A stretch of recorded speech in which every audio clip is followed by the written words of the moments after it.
guys, welcome back to Embers and Ash. My name's Ashley, if you didn't know, and today I am doing my second episode of the Regenerative Gardening series.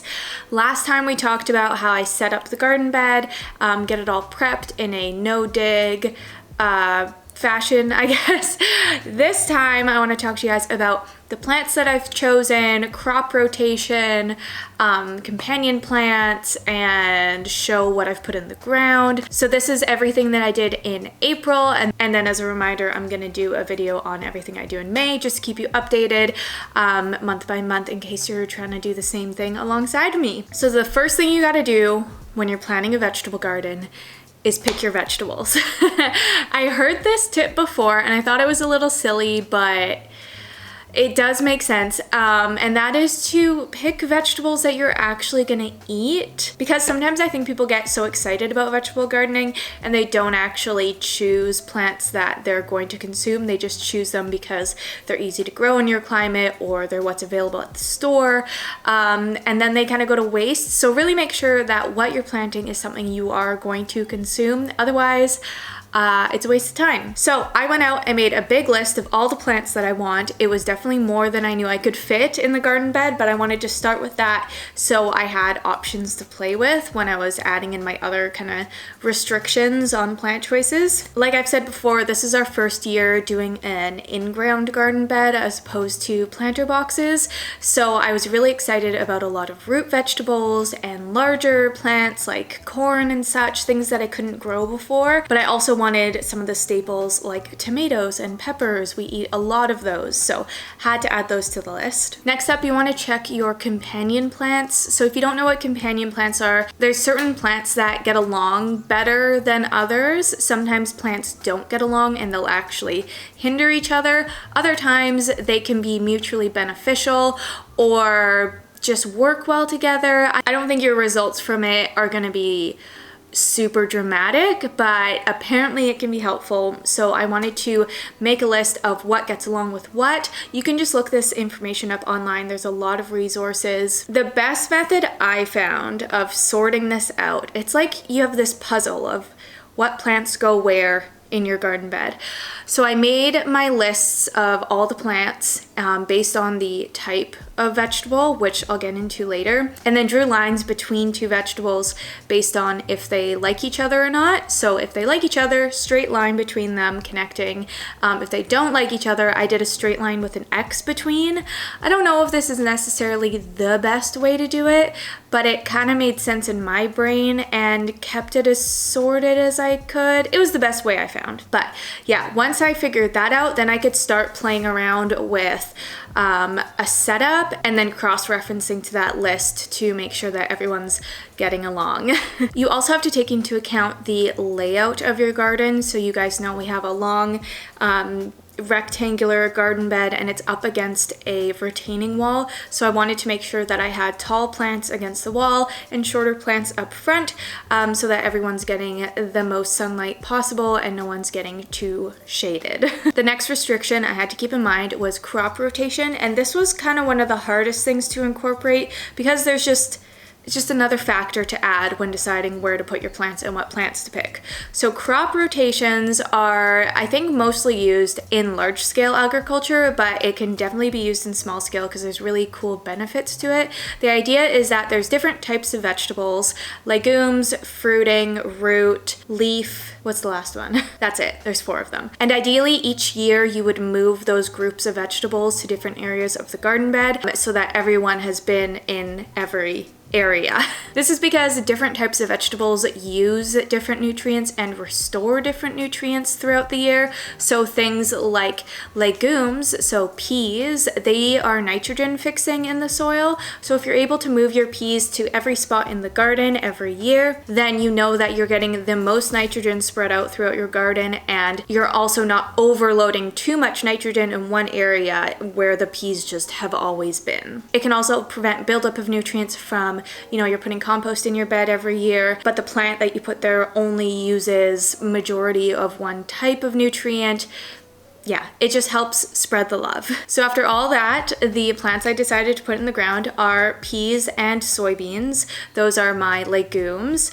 tomatoes and peppers, those are my fruiting vegetables. Onions and carrots are my rooting vegetables, and broccoli and Brussels sprouts are my leafy greens. The layout of them, I'll put some pictures up for you so that you can get a better idea. The layout includes the, like I said, taller vegetables up against the wall, all the plants that are beside each other, like each other, including when the plants rotate every year. They're not going to be like unhappy one year and happy the next year. It all should work out. I spend a lot of time building this system, so hopefully it'll work every year. Sure, I might switch out a couple vegetables depending how I feel year to year, but this is the general plan, and I'm feeling good about it. So just to give you an idea of the companion plants, peas really like tomatoes, onions really get along with broccoli and Brussels sprouts. I think the onion scent helps keep pests away from the Brussels sprouts and the broccoli. It's its own like social culture.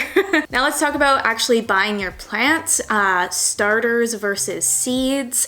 I always buy my tomato and peppers as little starters. I've tried growing tomatoes from seed before and just had a hard time with it. Not that it's impossible, but this is just easiest for me. Where I live in Lower Mainland British Columbia, it takes a while before we can put our tomatoes and peppers outside because it needs to be warm enough. So it's usually late May, more likely June. So I know I need to keep them in the house for a while, and it's just easier to get starters. And because it takes so long until they can go outside, I save money buying them in February or March this big and letting them grow in my house, as opposed to waiting till June and buying the plant big and putting it in the ground. So I just keep them on a windowsill for a couple months. It's not ideal. I don't like having vegetable plants cluttering up my house, but I want to have the vegetable plants, so it is what it is. You can actually see they're all actually right there right now. I have a table by the patio door just for this season of plants needing sunlight, and then once those go in the ground, I'm getting rid of the table.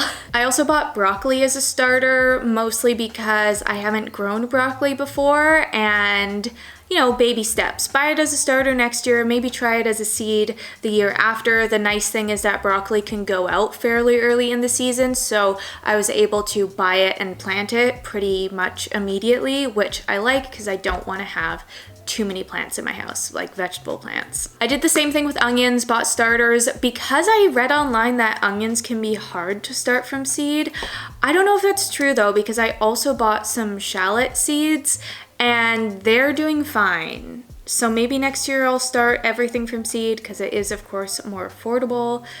I don't know. Brussels sprouts don't go in the ground until like June, July, so I'm probably just gonna buy those plants closer to that date. I just don't want to buy them right now. As for seeds, I'm doing peas, carrots, soybeans from seed, as well as those shallots that I started indoors. But the nice thing about the first three, the peas, carrots, and soybeans, those can be direct sow, which is the ideal, where you just put a seed in the ground and let it grow. I would love to do more plants from seed, but being in a smaller home, it just is too much to have my house filled with seedlings from February till June when everything can go outside. So that's why I do mostly buying starter plants. It's not my ideal world. The next thing I want to talk about is mycorrhizal. I mentioned this in my previous video about regenerative gardening. It's a type of fungi that attaches to the roots of your vegetables and grows out further than your roots, and it retrieves water and nutrients that it exchanges with your plants for sugars. So it's really good for your plants. I decided to buy some mycorrhizal just off Amazon and put it directly in my garden. You don't have to do this because the fungi will eventually find its way to your plants, but I thought it would be a good Kickstarter. I've read some people online do it. Some people say it's unnecessary. I felt like doing it, and all I had to do was sprinkle a little bit into the hole before I put my seed or my starter plant. Easy enough. Hopefully it helps them. Okay, now as for what I actually planted this month. First off, peas and carrots. They are cold season plants, or not cold season plants, but you can like start them in the cold. So like I said earlier, those got directly sowed in the ground. The peas were, I just followed the package, but I think they went 1 inch down, a couple in each hole, 1 inch down and 2 inches apart, something like that. I did make a pea trellis for them. Of course, they need a support. I was looking at all my options. I didn't want to spend a lot of money. I wanted to be financially responsible. And I was looking at the cedar trellises because they're very beautiful, but they're very expensive. And I figured those are more like permanent fixtures, and with my peas moving every year, I thought maybe that wasn't the best choice. The most affordable option I found was actually just buying bamboo poles. I think they're like 6 feet tall. They're $1 each, so I spent like $6 making my trellis. Fantastic. I just got some inspiration off Pinterest, threw this little setup together, used some string to tie it all together, and then as the peas grow from the bottom, I'll wrap some string around the outside to kind of give the peas something to hold on to a bit easier. But yeah, like I'm really happy that I found a good affordable option, because for a while I was very confused with what I was gonna do without spending an arm and a leg. Now the peas did take a while, and the carrots, to sprout. Like I think it was supposed to be 7 to 14 days, and it was like 18 days until they sprouted. I thought that an animal came and ate all my peas because they weren't coming up. But we've had a very cold spring so far. April was very cold, like a lot of freezing temperatures in the morning. May has been cold as well, cold and rainy. It's been very miserable. So that's why my plants took a while to come up. But by the end of April, the peas were coming up super cute, and they have started shooting out their little grabby fingers. As for the carrots, I planted those at the same time as the peas, or at least I did 2 rows of carrots. There's going to be 4 total, but I wanted to do succession planting, which is where you don't put everything in the ground at once, because you don't want to have to harvest everything at once and have too much food that you can't eat. So I just did 2 rows, and then 3 weeks later I did another 2 rows. Carrots go in the ground 1/4 inch, and I don't remember what the distance was apart, but I honestly just like sprinkled them in there. I think it's gonna be fine, hopefully.